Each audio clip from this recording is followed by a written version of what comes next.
안녕하십니까. 한림부동산TV 황태성입니다. 박진수입니다.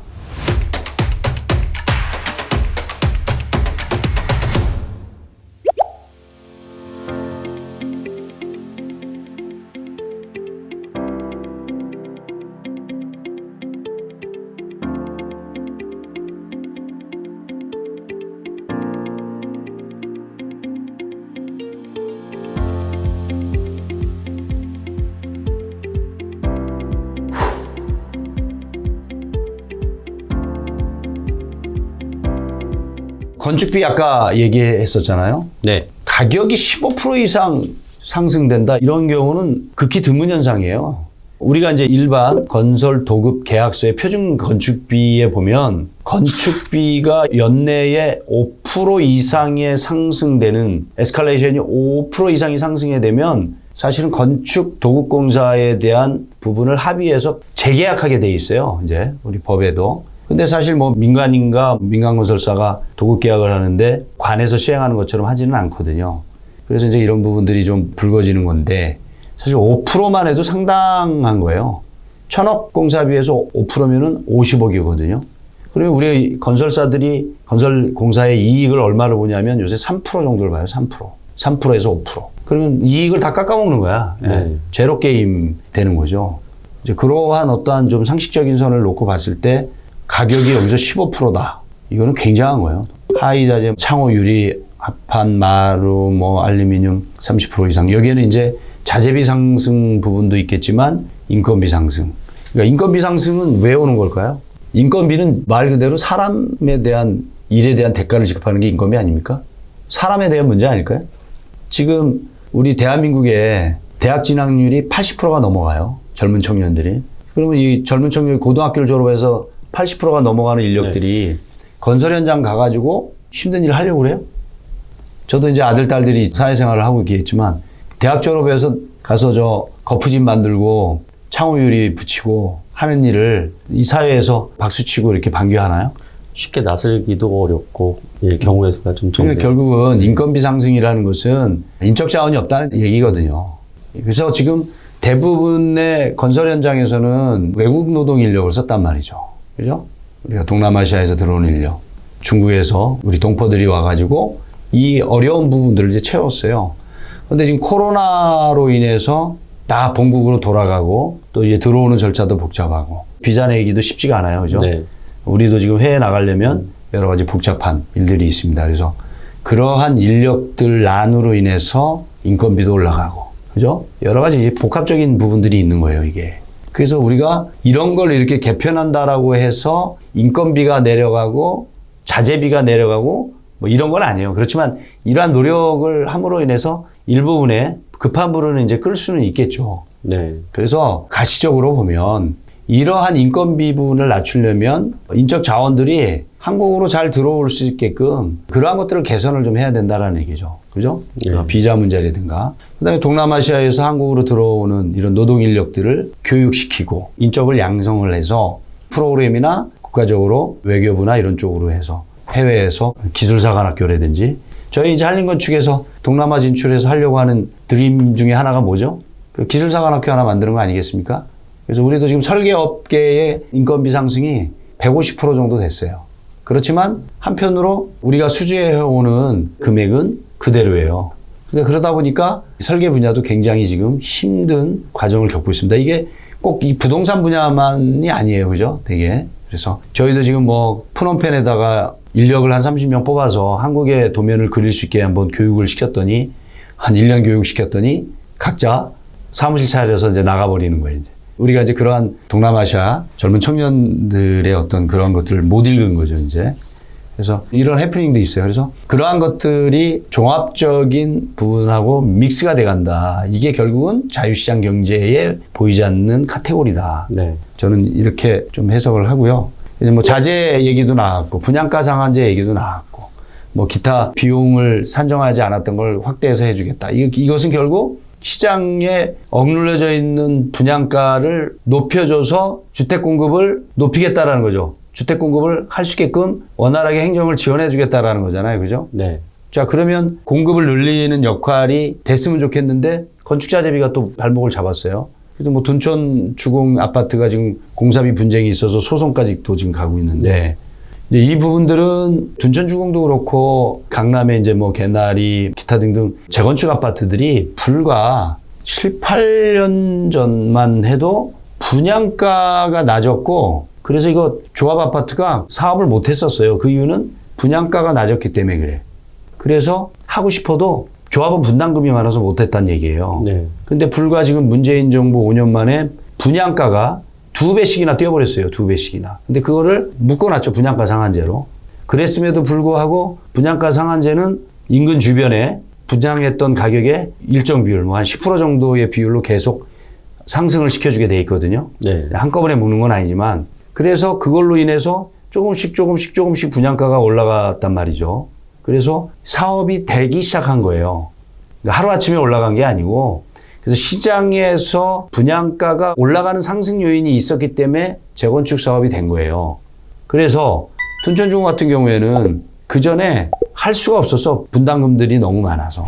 근데 지금은 집값이 2배 이상이 올라갔어. 분담금을 많이 내고도 집값하고 지금 내가 가지고 있는 감정평가에 내 재산 평가하고 차이가 많이 나니까 하는 거예요. 그죠? 그래서 지금 자재비가 이제 올라갔는데 우리는 인정 못한다. 뭐 이렇게 싸우고 있는데 이것은 사실 좀 양보를 해서 아까도 뭐 예를 들었지만 건설 회사의 이익률을 다 잡아먹을 정도로의 인건비하고 자재비 상승이 있었으니 그런 정도는 집값 상승 폭이 더 컸잖아요, 사실은.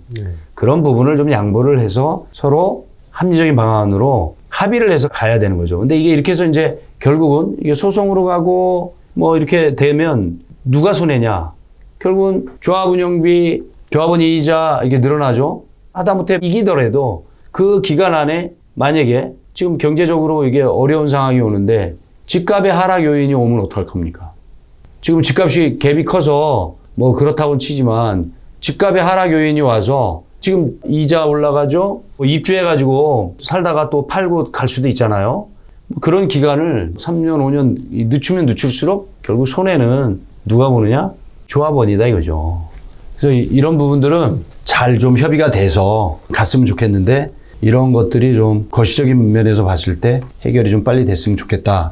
네, 원만한 것이고요. 합의점을 예. 좀 찾으셨으면 싶습니다. 그래서 이제 뭐 이 부분을 분양가 상한제를 손질을 해서 좀 더 올려주게 되면 네. 세대당 2,500만 원의 상승이 된다. 뭐 이런 부분들을 이제 건축비로 서로 이렇게 쉐어해서 상승되는 폭의 어떤 건축비를 이렇게 협의를 해서 원만하게 좀 해결할 수 있는 네. 하나의 이제 방법이 될 수도 있지 않을까 이제 이런 생각이 들고요. 이런 문제도 또 있네요. 이게 시장 경제에 또 오묘한 보이지 않는 부분들인데요.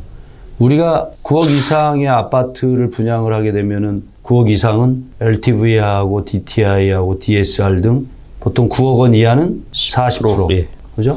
그런데 9억 원 초과는 20%. 초과되면 예. 20%. 네.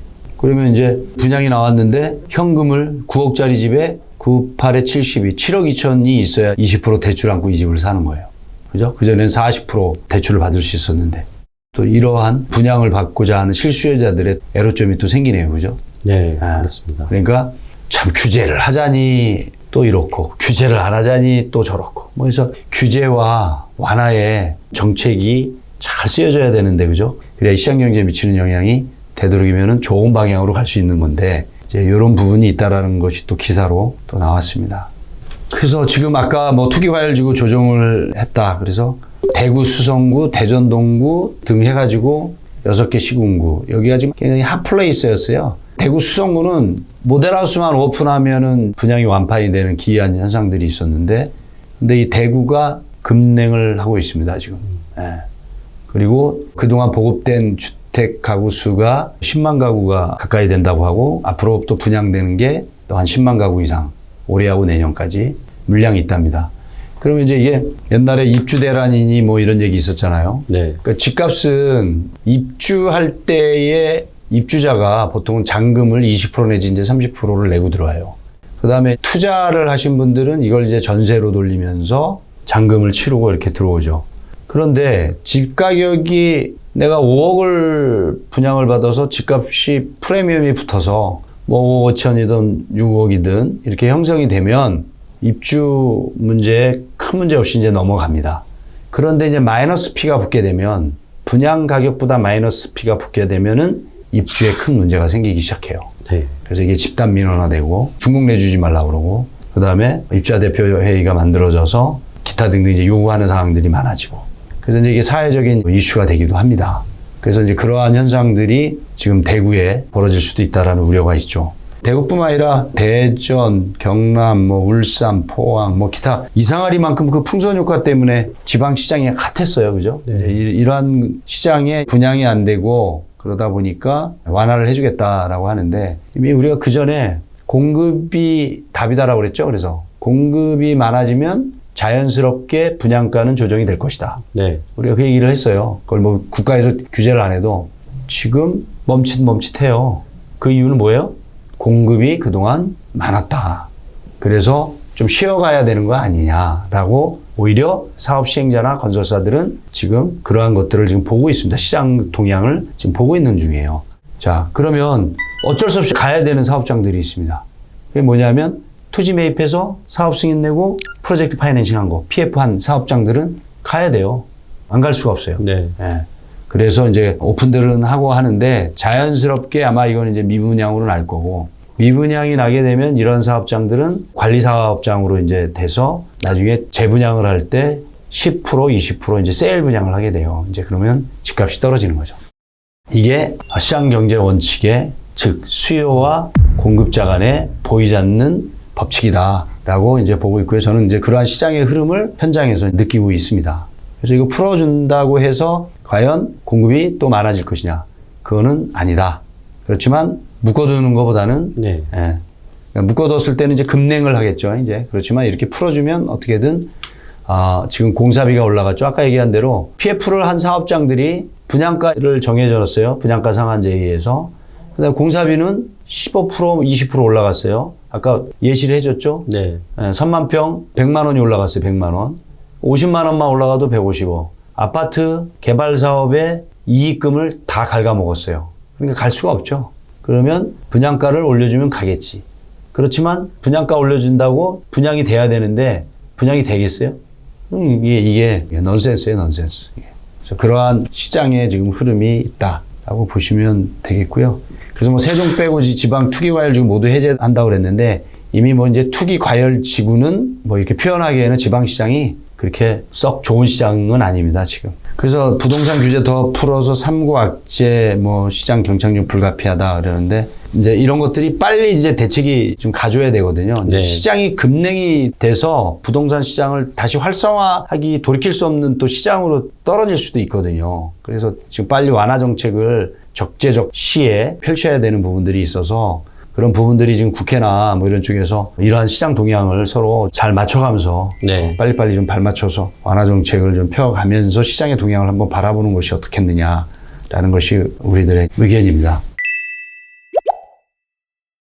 그래서 뭐 윤석열 정부의 첫 부동산 정책, 분양가 상한제를 이야기하면서 세계의 뭐 거시경제도 얘기하고 내수경제 얘기하고 인건비 상승에 대한 얘기하면서 우리가 인적 자원을 양성을 해야 되고 이거와 따라서 외교부 쪽에 우리 외국인 노동자 들어오는 문제, 비자 문제며 기타 등등 복합적인 이야기를 좀 했어요. 네. 그래서 분양가 상한제 합리화 방안 플러스 기타 등등 전반적인 산업의 모든 부분이 맞물려서 돌아가야 된다. 그래서 이것은 곧 콜라보레이션, 부처 간의 소통, 각 분야 부분의 콜라보레이션, 이 모든 것들이 이렇게 하나로 흘러가야 되는데 이러한 것을 컨트롤 타워에서 잘 조정을 해줘야 된다. 이게 뭐 국토부의 일만이 아니고 산업자원만이 아니고 외교부의 일만이 아니고 이것이 컨트롤 타워에서 하나로 잘 돌아갈 수 있게 해줘야 되는 것이 지금 정부, 현 정부의 어떤 과제가 아니겠느냐라는 이야기로 오늘 부동산 얘기를 하다가 네. 좀 다른 곳으로 샜습니다. 예. 오늘은 여기까지 하겠습니다. 자, 지금까지 윤석열 정부의 첫 부동산 대책에 대한 부분들 내용 알아봤습니다. 오늘은 여기까지입니다. 여러분 감사합니다. 수고하셨습니다.